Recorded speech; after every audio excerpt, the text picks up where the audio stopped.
YCP 5 ఏళ్ల పాలనలో అంతా విధ్వంసమే. అమరావతిని ఆపేశారు, పోలవరాన్ని పడుకోబెట్టేశారు, ఆర్థిక శాఖను అతలాకుతలం చేశారు, సహజ వనరుల్ని దోచేసుకున్నారు.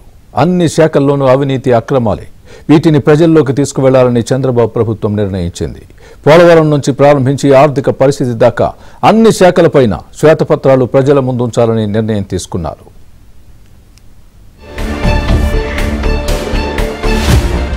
ఏపీ మంత్రివర్గ సమావేశంలో కీలక నిర్ణయాలు తీసుకున్నారు. కీలక శాఖల్లో పరిస్థితిపై శ్వేతపత్రాలు విడుదల చేయాలని నిర్ణయించారు. మొత్తం 7 అంశాలని పరిగణలోకి తీసుకున్నారు. వీటిపై వెంటనే శ్వేతపత్రాలు విడుదల చేసి వాస్తవ పరిస్థితుల్ని ప్రజలకు వివరించాలని డిసైడ్ అయ్యారు.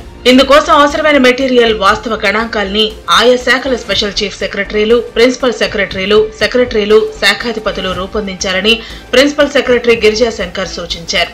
ఈ శ్వేతపత్రాల్లో వాస్తవ గణాంకాలు ఉండాలని, నిజాల్ని నిర్భయంగా ప్రజలకు వివరించాలని సూచించారు.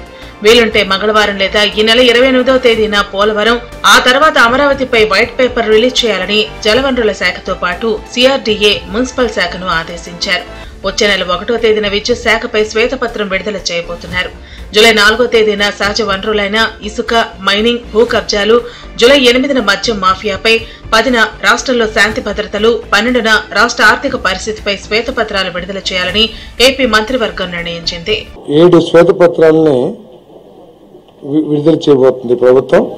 పోలవరం మీద 1, అమరావతి, విద్యుత్ పర్యావరణం, ల్యాండ్, శాండ్, మైన్స్, జియాలజీ మొదలైనవన్నీ కూడా, liquor and excise, law and order మరియు ఫైనాన్స్ మీద శ్వేతపత్రాలు రిలీజ్ చేయబోతా ఉన్నాము.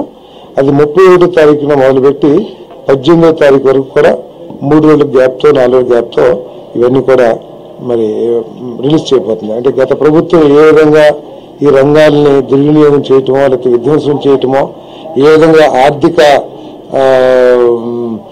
ఇండిసిప్లిన్ మూలంగా ఏ విధంగా ఈ రాష్ట్రం నష్టపోయింది, ఏ విధంగా రాష్ట్రం ఫైనాన్స్ గా నష్టపోయింది, ఆర్థిక అప్పుల్లో కూరుకుపోయింది, వీటన్నిటికి సంబంధించి వైట్ పేపర్ ని రిలీజ్ చేయబోతాను. శ్వేతపత్రాల ద్వారా గత ప్రభుత్వంలో జరిగిన అన్యాయాలు, అక్రమాల్ని వెలికి తీయడంతో పాటు ప్రజలకు వాస్తవ పరిస్థితుల్ని వివరించే అవకాశం కలుగుతుందని ప్రభుత్వం భావిస్తోంది.